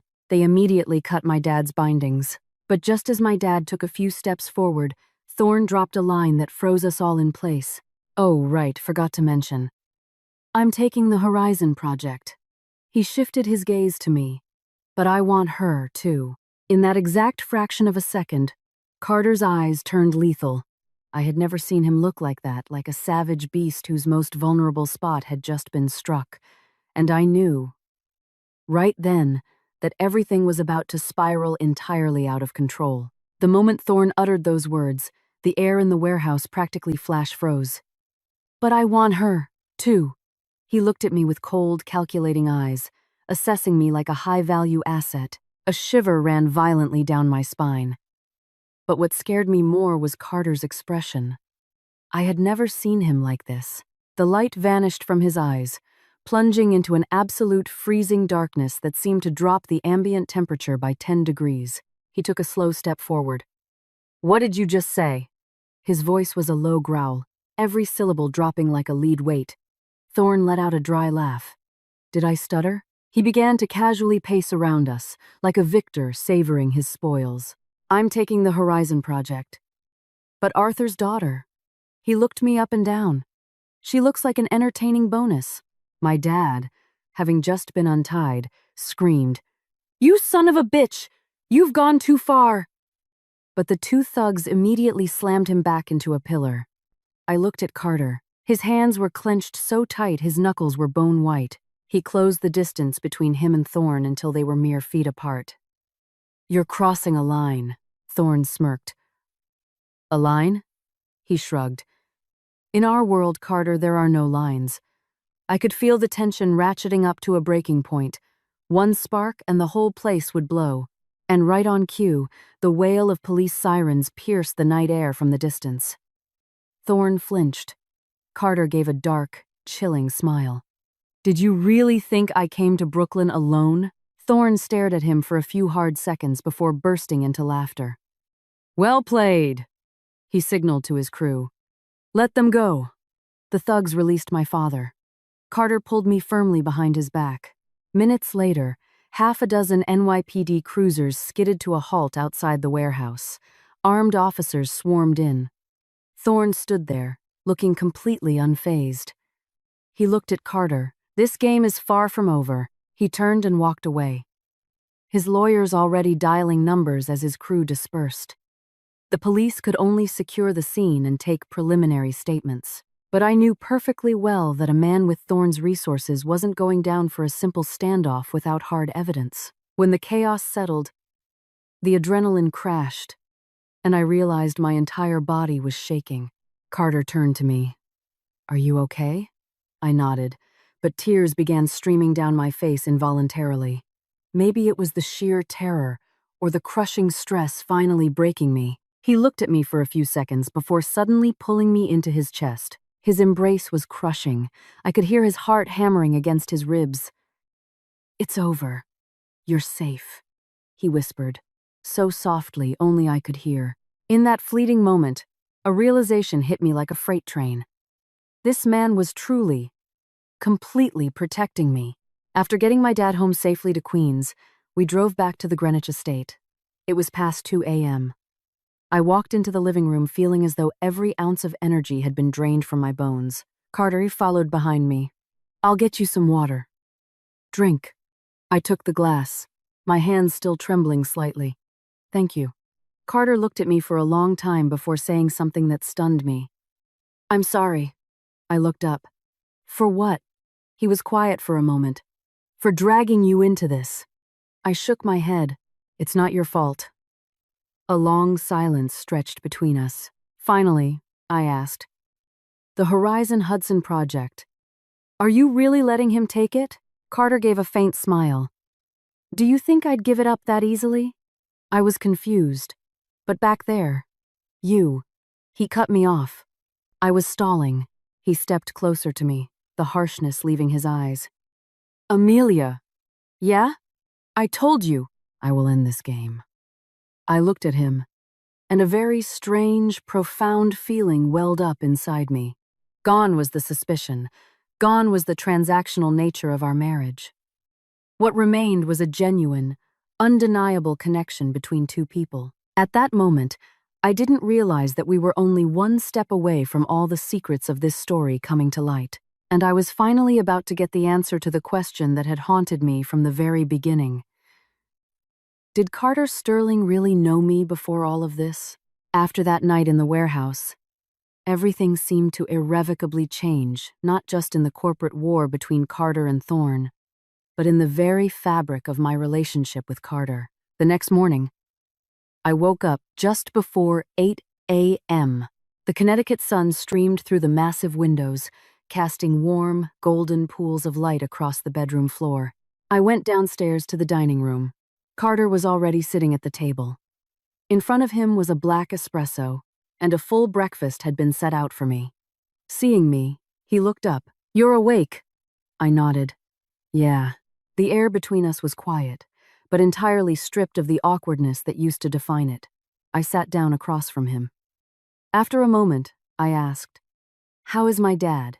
"He's fine." Carter took a sip of his espresso. "I've placed a private security detail on him." I exhaled a breath I didn't know I was holding. "Thank you." He looked at me, his gaze dropping slightly. "Amelia." "Yeah?" "Last night, you asked me a question." My mind immediately flashed to the question that had followed me through this entire ordeal. "Did we ever cross paths before we got married?"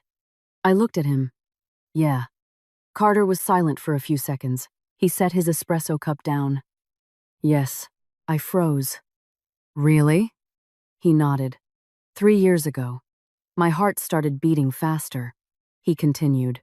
"At a coffee shop near your old office in Manhattan, my mind instantly flooded with the memory of that rainy afternoon. A stray, injured cat, a girl crouching under the awning of a cafe. I looked up at him in shock. "You saw me that day," Carter smiled faintly. "I did more than just see you." He stood up and walked over to the tall windows. I remember it very clearly. I walked over to stand beside him. "Then why didn't you ever say anything?" Carter turned to look at me. His eyes were softer than I had ever seen them, completely stripping away the cold, ruthless CEO persona. Because back then, I didn't think I'd ever see you again. I was speechless.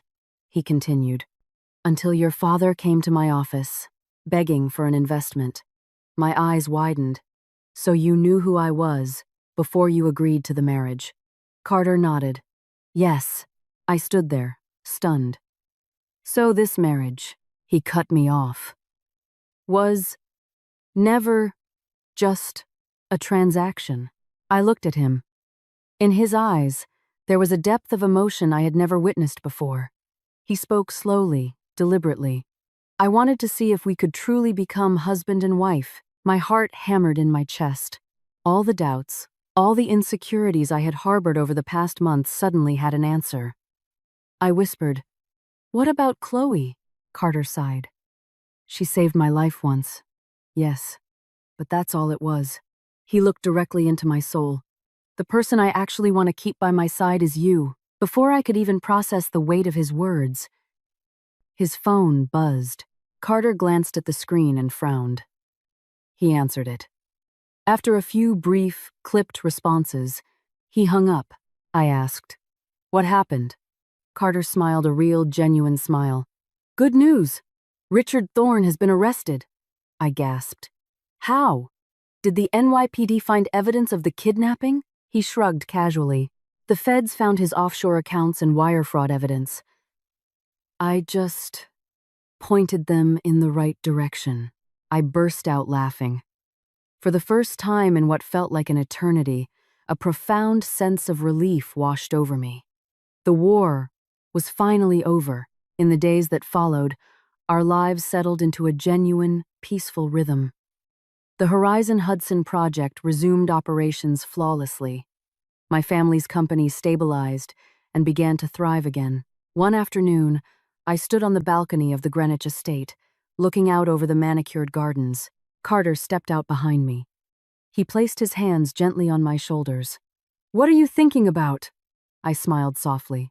"Just thinking that everything feels like a dream." He tilted his head, looking at my profile. "A good dream or a bad dream?" I thought for a moment before answering. "It started out a little like a nightmare, but it has a pretty beautiful ending." Carter laughed. He reached down and took my hand, lacing his fingers through mine. "Then let's keep living this dream together." I looked up at him. This time, I didn't hesitate. I nodded, because I finally knew the truth. A marriage that began as a cold, calculated contract had, against all odds, blossomed into a true, undeniable love story. Through this story, we can see that in life and marriage, things that begin out of necessity or circumstance can eventually evolve into genuine love when people learn to trust, to protect, and to place another person at the center of their lives.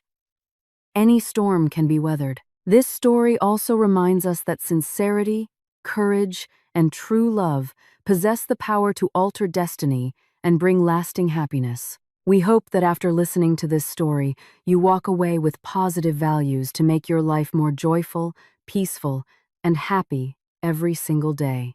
"Naomi, you're a cultural misfit," Mason said flatly, sliding a termination package across his mahogany desk. "We need people who reflect the new Bright Nova, team players who fit our vision." I sat there, stunned, watching the man who had been our VP of strategy for barely 3 months deliver what felt like a death sentence to my 12-year career. The fluorescent lights hummed overhead in his corner office, casting harsh shadows across his face. Outside the floor-to-ceiling windows, Austin's skyline gleamed in the afternoon sun.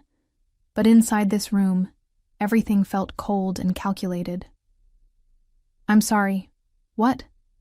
I managed to say, my voice steady despite the earthquake happening inside my chest. Mason leaned back in his chair, adjusting his designer tie with the kind of smugness that made my skin crawl. "Your numbers are fine, Naomi. Great, even. But numbers aren't everything anymore. Culture eats strategy for breakfast, and frankly, you don't embody the collaborative spirit we're building here." I stared at him, processing his words. Fine? My numbers were fine? I had just closed the Hudson and Vale apparel renewal 3 weeks ago, a $5.6 million contract that took 8 months to negotiate. I had won the President's Club Award 4 years running. I had mentored half the sales team through their biggest deals. But apparently, that was just fine. "Mason," I said, keeping my tone professional despite the rage building in my throat. "Could you help me understand what specifically about my collaboration style concerns you?" He shuffled through some papers on his desk, not meeting my eyes. "It's not about specifics, Naomi. It's about perception. The team feels you're too independent. Too focused on your own success rather than lifting others up." The irony hit me like a slap. I had spent countless hours training junior associates, sharing my client contact strategies, and covering for colleagues when they struggled with difficult accounts. But Mason had arrived with his Harvard MBA and his buzzword vocabulary, determined to reshape Bright Nova in his image. "I see," I said quietly, a strange calm settling over me. "Vision is important. I hope it brings you clarity." Mason's eyes flickered with confusion at my response, probably expecting anger or pleading. Instead, I reached for the termination package and began reading through it methodically. 60 days of severance. Continuation of health benefits for 90 days. A standard non-compete clause that would expire in 6 months. "This seems reasonable," I said, signing each page with deliberate precision. "I assume my final day is today?" "Well, yes," Mason stammered, clearly thrown by my composed reaction. "Security will escort you to clean out your desk." I stood up, smoothing my navy blazer. "That won't be necessary. I can find my way." As I reached the door, I turned back. "Oh, and Mason, you might want to check with Hudson and Vale, Zenpet Pharmaceuticals, and Ridgepoint Logistics about transition plans. They'll probably have questions." The last thing I saw was the flicker of panic in his eyes before I closed the door behind me. Walking back to my desk felt like moving through a dream. The familiar hum of the Bright Nova Solutions office, keyboards clicking, phones ringing, the constant buzz of a thriving marketing tech firm, seemed muted and distant. I had spent 12 years building my career here, turning this place into a second home. My desk sat in the corner of the sales floor, surrounded by the awards and photos that told the story of my professional life. The crystal trophy from last year's President's Club, a photo of our team celebrating the Ridgepoint Logistics contract signing. Thank you notes from clients pinned to my bulletin board like badges of honor. "Naomi?" Jessica's voice made me look up. She was 26, bright-eyed, and one of my most successful mentees. "Is everything okay? Mason's assistant said you were in a meeting for over an hour." I smiled at her. This brilliant young woman I had helped navigate her first major client presentation just 2 months ago. "Everything's fine, Jess. Just some strategic discussions about the future." She frowned, her intuition clearly picking up on something. "Are you sure? You look..." "I look like someone who just got a wake-up call," I said, opening my desk drawer and pulling out a small cardboard box. Sometimes the universe has a way of pushing us toward where we're supposed to be. As I began packing my personal items, other team members started drifting over. David from the creative department, who had collaborated with me on countless campaigns. Patricia from account management, who had become a close friend over the years. They watched with growing confusion as I carefully wrapped my awards in tissue paper. "Naomi, what's happening?" Patricia asked, her voice tight with concern.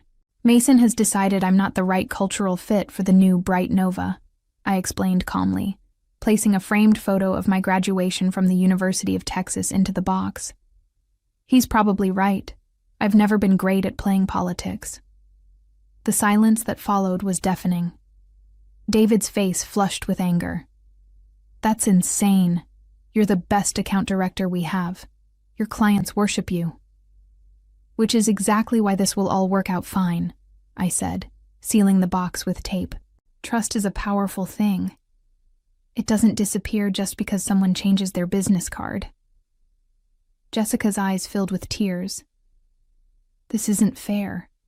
You trained all of us. You've carried this company for years. I stood up, box in hand, and looked around at these people who had become family. Life isn't about fair, Jess. It's about recognizing opportunities. Sometimes the biggest favor someone can do for you is to set you free. As I walked toward the elevator, I felt strangely light. The weight of corporate politics, of trying to fit into someone else's vision, was already lifting from my shoulders. I had spent 12 years being excellent at my job. Now it was time to find out what I could build when I was excellent for myself. The elevator doors closed, and I caught my reflection in the polished steel. For the first time in months, I was smiling. The first thing I did when I got home was pour myself a glass of wine and sit on my apartment balcony overlooking Lady Bird Lake. The Austin skyline stretched before me, the same view I had admired every evening after long days at Bright Nova. But today, something fundamental had shifted. My phone buzzed with a text from Patricia. "This is bullshit. Half the team is ready to quit." I typed back, "Don't do anything rash. Focus on taking care of your clients. That's what matters." But even as I sent the message, I knew Patricia was right. Mason had made a catastrophic miscalculation. In his rush to reshape the company culture, he had forgotten a basic truth about the marketing industry. Relationships are everything. Clients don't work with companies. They work with people they trust. I opened my laptop and began drafting emails. Not angry screeds or bitter complaints, but professional notes to my 3 biggest clients. Hudson & Vale Apparel, where I had worked with CEO Rebecca Hudson for 6 years. Zenpet Pharmaceuticals, whose chief marketing officer had become a close friend. Ridgepoint Logistics, a family-owned company that had grown from a regional trucking firm to a national supply chain powerhouse under my guidance. Each email was carefully crafted, expressing gratitude for years of partnership and explaining that I would no longer be their point of contact at Bright Nova. I thanked them for their trust, their collaboration, and their friendship. I didn't mention Mason or the circumstances of my departure. I simply said that I was exploring new opportunities and wished them continued success. As I hit send on the last email, my phone rang. Rebecca Hudson's name appeared on the screen. "Naomi, I just got your email. What the hell happened?" Rebecca's voice was sharp with concern. We had built Hudson & Vale's entire digital marketing strategy together, taking them from a small boutique brand to a nationally recognized name in sustainable fashion. "Mason and I had different visions for my role," I said diplomatically. "It seemed best for everyone if I pursued other opportunities." "That's corporate speak, and you know it," Rebecca shot back. "Did they fire you? Because if they did, they just made the stupidest business decision in history." I laughed, surprised by the warmth in my chest. "I appreciate the vote of confidence, Rebecca, really. It's not a vote of confidence. It's a statement of fact. You've been instrumental in our growth. The new campaign you designed increased our online sales by 40%. Our upcoming holiday launch, that was your strategy from beginning to end." Before I could respond, another call came in. Zenpet's CMO, then Ridgepoint's marketing director. Within 2 hours, I had fielded calls from all 3 of my major clients, each expressing shock, disappointment, and something else: opportunity. By evening, I had made a decision. If Mason wanted to rebuild Bright Nova's culture, he could do it without the clients who had made the company profitable, and I would help them find a new home, one where relationships mattered more than corporate buzzwords. The seed of an idea was taking root, and it felt like freedom. The next morning, I woke up with a clarity I hadn't felt in months. While Mason was probably settling into his corner office, preparing to announce his bold new direction for Bright Nova, I was already 3 steps ahead. I started with coffee and a legal pad, sketching out the framework for what would become Berger and Company. The concept was simple: a boutique marketing consultancy focused on building authentic relationships with clients rather than managing them through corporate hierarchies. No middle management, no cultural fit assessments, just results. My phone rang at 8 a.m. sharp. Jessica's name flashed on the screen. "Naomi, you need to know what's happening here," she said, her voice tight with anxiety. "Mason called an all-hands meeting. He's announcing your departure and introducing your replacement." "My replacement?" I set down my coffee, intrigued. They moved fast. "It's Kyle Morrison from the Phoenix office. He's supposed to take over your accounts immediately." "But Naomi, he's never worked with any of your clients. He doesn't know their industries, their challenges, their personalities. It's going to be a disaster." I felt a mixture of anger and satisfaction. Kyle was competent enough, but he was a corporate climber who viewed clients as revenue streams rather than partnerships. Putting him in charge of accounts I had nurtured for years was like asking a stranger to perform surgery. "How are the clients reacting?" I asked. "That's the thing," Jessica said, lowering her voice. "Mason hasn't told them yet. He's planning to have Kyle call them this afternoon to introduce himself as their new point of contact. He thinks it'll be a smooth transition because the contracts are with Bright Nova, not with you personally." The hubris was breathtaking. Mason genuinely believed that clients were interchangeable assets that could be passed around like office supplies. He had no understanding of the personal investment, the trust, the years of relationship building that made these partnerships successful. "Jessica, I need you to listen carefully," I said. "Don't do anything that could jeopardize your job. But if any of my former clients call asking questions, be honest with them. Tell them exactly what happened and who their new contact will be." "Naomi, I don't think—" "Trust me," I interrupted. "The truth has a way of clarifying situations." After hanging up, I called my lawyer. Setting up an LLC would take a few days, but I could begin consulting work immediately as a sole proprietor. Business insurance, accounting systems, client contracts, the logistics were manageable. What mattered was positioning myself to catch the opportunity that was about to fall into my lap. At 11 a.m., my phone buzzed with a text from Rebecca Hudson. "Just got a call from some kid named Kyle who says he's my new account manager." "Are you kidding me? Call me." I waited. Patience was crucial now. Let Kyle introduce himself. Let the client see exactly what they were getting in exchange for the relationship they had built with me. By noon, I had messages from all 3 major clients. By 2 p.m., I had formal emails requesting meetings to discuss their future marketing needs. By 4 p.m., I was drafting proposals for Berger & Company's first consulting contracts. The irony wasn't lost on me. Mason had fired me for being a cultural misfit, but he had unknowingly created the perfect conditions for my independence. Every email from a confused client, every phone call expressing concern about the transition, every question about my availability for freelance work was validation that relationships, not corporate culture, drove business success. That evening, I received a call from David in Bright Nova's creative department. "Naomi, I don't know if you've heard, but Kyle had his first client call with Hudson and Vale today." Rebecca hung up on him after 20 minutes. She said he spent the entire time talking about Bright Nova's innovative solutions, instead of listening to her concerns about the holiday campaign. I winced. Rebecca Hudson was brilliant, demanding, and had zero tolerance for being patronized. Kyle had probably walked into that call with a standard pitch deck, instead of understanding that Rebecca valued strategic dialogue over corporate presentations. "That's unfortunate," I said diplomatically. "It gets worse. Mason is in damage control mode. He's personally calling clients to smooth things over, but he's never worked directly with any of them. He doesn't know Rebecca's business model, or Zenpet's regulatory requirements, or Ridgepoint's supply chain challenges."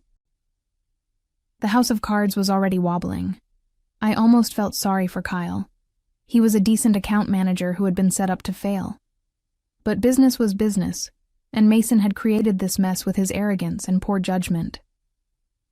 "David," I said carefully, If any clients ask about my contact information, you have my permission to share it. The revolution was beginning. Wednesday morning brought the call I had been expecting. Rebecca Hudson, CEO of Hudson & Vale Apparel, didn't waste time with pleasantries. Naomi, I'm terminating our contract with Bright Nova. That Kyle person is completely incompetent, and Mason clearly has no idea how to handle our account. I want to hire you directly. What do I need to do? I took a deep breath. This was the moment that would define everything. Rebecca, I appreciate your confidence, but I need to be completely transparent. I'm starting my own consultancy, which means I can offer you more personalized service than any large agency. But I also need to make sure you understand the implications of leaving Bright Nova mid-contract. I've already talked to our legal team, Rebecca said briskly. The contract has performance clauses. If Bright Nova fails to deliver the agreed-upon services with qualified personnel, we can terminate for cause. Yesterday's call with Kyle was enough documentation for our lawyers. I felt a surge of admiration for Rebecca's decisiveness. She had built Hudson & Vale from a small, sustainable fashion startup into a $50 million brand by making tough decisions quickly and surrounding herself with competent people. In that case, I said, I'd love to discuss how Berger & Company can support your goals. By Thursday, I had signed contracts with all 3 of my former major clients. Hudson & Vale wanted to maintain their aggressive growth strategy while launching a new line of eco-friendly activewear. ZenPet Pharmaceuticals needed help navigating new FDA regulations for their pet supplement marketing. Ridgepoint Logistics was expanding into the Pacific Northwest and needed a comprehensive digital strategy. The combined value of these contracts was $8.2 million over the next 18 months. More than I had ever managed as a single account director. More than enough to establish Berger & Company as a serious player in the Austin marketing scene. But the real satisfaction came from knowing that each client had chosen to work with me not because of corporate politics or cultural fit, but because of proven results and trusted relationships. Friday afternoon, my phone rang with a number I recognized but hadn't expected to see. Mason Caldwell. Naomi? His voice was strained, lacking the confident smugness from our termination meeting. I think we need to talk. Hello, Mason. How can I help you? Look, there seems to be some confusion with our clients. Hudson & Vale, ZenPet, and Ridgepoint have all submitted termination notices. I'm hoping you can help clarify the situation. I leaned back in my desk chair, looking out at the Austin skyline where I was now renting temporary office space in a co-working facility downtown. I'm not sure what needs clarification. I assume they explained their concerns during the transition process. This is about the non-compete clause in your severance agreement, Mason said, his tone shifting toward threatening. You can't solicit Bright Nova clients for 6 months.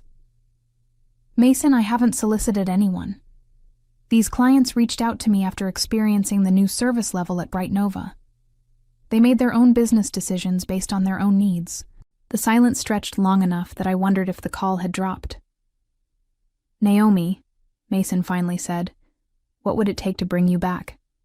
We could discuss a promotion, maybe a senior director role with more autonomy. The desperation in his voice was almost pitiable. A week ago, I was a cultural misfit who didn't embody collaborative spirit. Now I was suddenly promotion material. I appreciate the offer, Mason, but I'm very happy with my current situation. Berger & Company is exactly where I need to be. Your current situation is built on stealing our clients. My current situation is built on relationships I developed over 12 years of excellent service. Relationships that Bright Nova apparently didn't value enough to retain the person who created them. I hung up, feeling lighter than I had in years. The bridge was officially burned, and I couldn't have been happier about it. The following Monday brought news that exceeded even my optimistic expectations. Patricia called from Bright Nova, her voice barely containing excitement. Naomi, you're not going to believe what's happening here. It's complete chaos. I was sitting in my new office space, a modest but professional suite in a converted warehouse in East Austin. Exposed brick walls, large windows, and the kind of creative energy that actually fostered collaboration, unlike the sterile corporate environment Mason had been so proud of. "Tell me," I said, though I suspected I already knew. 3 more clients terminated their contracts this morning: Goldthorn Media, Ravens Park Ventures, and Kestrel Wind Group. They all cited concerns about service quality and relationship management. Kyle Morrison tendered his resignation. He said he was set up to fail and refused to be the scapegoat for bad strategic decisions. I felt a pang of sympathy for Kyle. He was collateral damage in Mason's cultural revolution, a competent professional who had been thrown into an impossible situation. "That's unfortunate for Kyle," I said. "He deserved better." "But wait, there's more," Patricia continued, and I could hear the grin in her voice. The board called an emergency meeting. Apparently, losing 8 major clients in 2 weeks raised some questions about Mason's leadership vision. David heard from someone in accounting that we're looking at a 40% revenue shortfall for the quarter. The magnitude of the implosion was staggering. Mason had destroyed years of relationship building in pursuit of a cultural transformation that nobody had asked for. He had prioritized abstract concepts like collaborative spirit over concrete results like client satisfaction and revenue generation. "Patricia, are you okay? Is your job secure?" "Actually, that's why I'm calling. The board is asking remaining staff to recommend strategies for client retention and business recovery. Your name keeps coming up in conversations. People are wondering if there's any possibility of bringing you back as a consultant or partner." The irony was delicious. 2 weeks ago, I was a cultural misfit. Now I was the solution to problems created by my absence. I appreciate the thought, but Berger & Company is committed to serving our current clients. We're not looking to take on additional partnerships right now. It was a polite way of saying what I really thought. Bright Nova had made their choice, and now they could live with the consequences. That afternoon I received an unexpected visitor. Jessica arrived at my office with a folder under her arm and determination in her eyes. "I'm giving my notice at Bright Nova," she announced without preamble. "I want to work for you." I looked at this brilliant young woman who had become one of my closest mentees. "Jessica, I can't match your current salary. I'm still building the business. I don't care about the salary. I care about working somewhere that values competence over politics. Somewhere I can actually learn instead of navigating corporate nonsense." Her words reminded me why I had gone into marketing in the first place: to solve problems, build relationships, and create value for clients. Somewhere along the way, Bright Nova had lost sight of those fundamentals. If you're serious about this, we'll need to discuss it properly. But I have to warn you, working for a startup consultancy is nothing like working for an established firm. It's long hours, uncertain income, and constant hustle. Jessica smiled, the same eager expression she had worn during her first client presentation 2 years earlier. "Sounds perfect. When do I start?" By Thursday, I had hired Jessica as my first associate and signed 2 additional clients who had heard about Berger & Company through word of mouth. By Friday, I was fielding calls from other Bright Nova refugees looking for opportunities. The cultural misfit had become the culture creator, and Mason's vision of collaborative success was coming true. Just not at Bright Nova. 6 weeks after my termination, the final blow landed with surgical precision. I was reviewing quarterly projections for Berger & Company when my phone rang. The caller ID showed a number I didn't recognize, but the voice was familiar. "Naomi, this is Robert Chen, CEO of Bright Nova Solutions." I sat up straighter, the founder himself, calling personally. This was unexpected. "Hello, Mr. Chen. How can I help you?" "I think you know why I'm calling. We've lost 12 major clients in 6 weeks. Our Q3 revenue is down 68%. The board is asking hard questions about leadership decisions." I waited, letting the silence stretch. Robert Chen was a brilliant businessman who had built Bright Nova from a 3-person startup into a $100 million agency. But he had also been notably absent during Mason's cultural transformation, traveling extensively while his VP of strategy dismantled everything that made the company successful. "I understand this is a difficult situation," I said carefully. "Naomi, I made a mistake. We made a mistake. Mason's termination was approved this morning. I am personally asking if you would consider returning as Senior Vice President of Client Relations. Full autonomy over your accounts, equity participation, and a compensation package that reflects your true value to this organization." The offer was staggering. Everything I had worked toward for 12 years, handed to me on a silver platter. SVP title, equity stakes, guaranteed autonomy. 6 weeks ago, I would have considered it a dream promotion. "Mr. Chen, I'm honored by your confidence, but I have commitments to my current clients that I can't abandon." "Your current clients are our former clients, Naomi. Bring them back. We'll structure the deal any way you want. You can essentially run your own division within Bright Nova." I looked around my modest office, then at Jessica working intensely at her desk, completely absorbed in developing a social media strategy for Hudson & Vale's new product launch. This space represented something that corporate equity could never provide: complete creative control and the freedom to build something authentic. "Mr. Chen, those clients aren't coming back to Bright Nova. They're happy where they are. But I wish you the best in rebuilding." The silence that followed was heavy with understanding. Robert Chen was smart enough to recognize finality when he heard it. "I respect your decision, Naomi. For what it's worth, letting you go was the worst business decision this company has ever made." 3 months later, Berger & Company had grown from a one-person consultancy to a team of 6 specialists operating out of a beautiful converted loft in the warehouse district. We had 15 active clients, a waiting list for new business, and the kind of collaborative culture that actually produced results. The final piece of poetic justice arrived in the form of a news article in Austin Business Journal. The headline read, "Bright Nova Solutions acquired by Phoenix Marketing Group in fire sale deal." I read the article over morning coffee, sharing the details with Jessica and our team during our weekly strategy meeting. Bright Nova's valuation had dropped from $200 million to $43 million in 4 months. Robert Chen had stepped down as CEO. The Phoenix acquisition was essentially a bargain basement purchase of office space and remaining contracts. "What happened to Mason?" Jessica asked, curiosity evident in her voice. I pulled up his LinkedIn profile on my laptop. "Looks like he's listed as an independent business transformation consultant, based in Dallas now."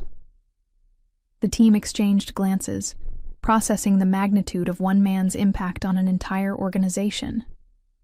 Mason's pursuit of cultural fit had destroyed a company that had taken 15 years to build. "Should we send him a fruit basket?" David asked with dark humor. He had joined us 2 months earlier, bringing creative talent and institutional knowledge from his 5 years at Bright Nova. "Actually," I said, closing the laptop, "we should send him a thank you note. Without his vision of cultural transformation, none of us would be sitting here today." The laughter that followed was warm and genuine, the sound of a team that had found its footing through shared purpose rather than corporate mandate. Mason had been right about one thing. Culture did eat strategy for breakfast. He had just misunderstood what real culture looked like. We got back to work, building something better. As I reflected on the journey from that devastating termination meeting to this moment of quiet triumph, I realized that Mason's greatest mistake had been confusing control with leadership and compliance with excellence, a lesson that would guide every decision I made moving forward.